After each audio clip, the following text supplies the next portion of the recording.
Hi friends, welcome back to our channel. ఈరోజైతే కోడి కాళ్ళు కూర అయితే ఎలా ప్రిపేర్ చేయాలనేది వీడియోలో అయితే చూద్దామండి. ఇక్కడైతే నేను ముందుగా ఈ కోడి కాళ్ళు అయితే తీసుకొని వీటిని అయితే నేను గ్యాస్ మీద అయితే చక్కగా కాల్చుకొని దీనిపైన తొక్కున్న తోలు ఉంటుంది కదండి, దాన్ని అయితే రిమూవ్ చేసేసుకొని కర్రీ ప్రిపేర్ చేసుకుంటే చాలా బాగుంటుంది. లేదు అంటే కొంచెం వేడి వాటర్ని మరిగించుకొని ఆ వేడి నీటిలోనూ వీటిని వేసేసి దీనిపైన ఉన్న తొక్కని రిమూవ్ తీసేసుకోవచ్చు. మనకి ఎలా అయినా కూడా ఇది ఈజీగా వచ్చేస్తుందండి. ఇక్కడ చాలామంది తినరు, కానీ ఇలా ఖచ్చితంగా అయితే ట్రై చేయండి. చాలా బాగుంటుంది కర్రీ. చపాతీలోకి కానీ రైస్లోకి కానీ సూపర్ ఉంటుంది. చాలామంది తినని వాళ్ళు కూడా ఇలా ఖచ్చితంగా ట్రై చేస్తే చాలా బాగా నచ్చుతుందండి అందరికీ. దీనికోసం అయితే నేను ఒక పెద్ద సైజు ఆనియను, ఒక టమాటా, 2 పచ్చిమిర్చి, కొంచెం అల్లం, వెల్లుల్లిపాయ, జీలకర్ర దాన్ని అయితే మిక్సీ పట్టేసుకున్నాను. ఇక్కడ ఓ బాండి పెట్టి కర్రీకి సరిపడా ఆయిల్ అయితే వేసాను. ఆయిల్ వేడైన తర్వాత మనం దీంట్లో కట్ చేసుకున్న టమాటాలు, ఉల్లిపాయ, పచ్చిమిర్చి, వెల్లుల్లిపాయ, జీలకర్ర, అల్లం పేస్టు అన్నీ ఒక్కసారిగానే వేసేసానండి. ఒక్కసారి వేసేసుకున్న తర్వాత మనం కలుపుకోవాలి. ఇక్కడ మనకి మంచి కలర్లో రావాలండి. ఉల్లిపాయ, టమాటా మంచి కలర్లో వస్తే, అంటే బాగా ఫ్రై అవుతే మనకి గ్రేవీ అనేది చాలా బాగా వస్తుంది. ఇక్కడ తర్వాత నేను ఒక హాఫ్ స్పూన్ పసుపు, టేస్ట్కి సరిపడా ఉప్పు అనేది వేసాను.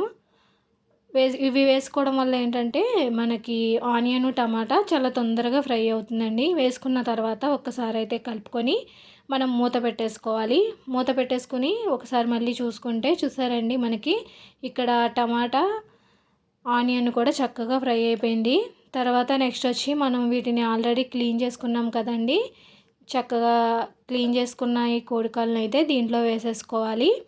వేసేసుకొని ఒక్కసారి ఆయిల్లోనూ వీటిని కూడా చక్కగా కలిపేసుకోవాలండి. మనకి ఎందుకంటే మనకి కొద్దిసేపు ఈ ఆయిల్లోనూ మగ్గించుకోవాలి. తర్వాత టమాటా, ఆనియన్ అనేది దీనికి బాగా కలవాలి. మనం మూత పెట్టేసుకుంటే మనకి చక్కగా కలుస్తుంది. ఈ కాళ్ళు కూడా చక్కగా ఫ్రై అవుతాయి.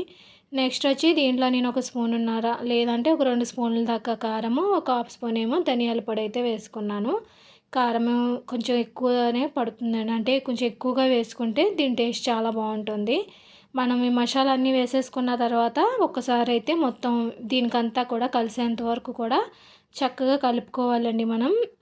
ఇక్కడ మొత్తం నేను వేసిన మసాలా అంతా కూడా ఈ కోడికాళ్ళు కలిసేంత వరకు కూడా మనం చక్కగా కలిపేసుకొని ఒక్కసారి మనం మూత పెట్టేసుకోవాలి. ఇలా ఫ్రై కింద ఉంచేసుకున్నా పర్లేదు, లేదంటే కర్రీ కింద చేసుకున్నా బాగానే ఉంటుందండి.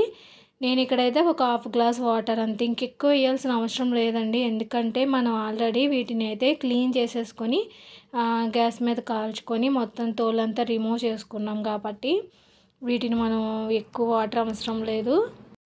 ఇక్కడ నేనైతే ఒక గ్లాస్ దాకా వాటర్ వేసాను, లేదంటే ఒక హాఫ్ గ్లాస్ వాటర్ వేసుకున్నా సరిపోతుంది. మనం వేసేసుకున్న తర్వాత ఒక్కసారి మొత్తం ఇదంతా కూడా కలిసేంత వరకు కూడా కలిపేసుకొని మనం మూత పెట్టేసుకోవాలి. ఇంకా తర్వాత లాస్ట్ ఫైనల్ కొంచెం కొత్తిమీర యాడ్ చేసేసుకొని సిమ్లీలో కానీ లేదా మీడియం సైజులో కానీ పెట్టుకుంటే కర్రీ ప్రాసెస్ అనేది అయిపోతుందండి చక్కగా. ఇక్కడ మనం సిమ్లీలో అయితే జాయిగా స్లో ఫ్లేమ్ మీద ఉడికితే మనకి గ్రేవీ అనేది చాలా బాగా వస్తుంది. అందుకని ఇక్కడ నేను సిమ్లీలో పెట్టుకొని కర్రీ అనేది ప్రిపేర్ చేసుకున్నాను. ఫైనలీ కోడికాళ్ళు కర్రీ అయిపోయింది. చూసారండి, చాలా బాగుంటుందండి. చాలామంది తినరు, కానీ ఖచ్చితంగా ఈ టైప్లో ట్రై చేయండి. చాలా బాగుంటుంది. రైస్లో కానీ చపాతీలో కానీ సూపర్ ఉంటుంది అసలు. ఖచ్చితంగా అయితే ట్రై చేయండి. ఓకే ఫ్రెండ్స్, ఫైనలీ నేను చేసిన ఈ కర్రీ అయితే ఎలా ఉందో కామెంట్ చేయండి, లైక్ చేయండి, షేర్ చేయండి. మన ఛానల్ని అయితే ఖచ్చితంగా సపోర్ట్ చేయండి, సబ్స్క్రైబ్ చేసుకోండి. Thank you so much friends.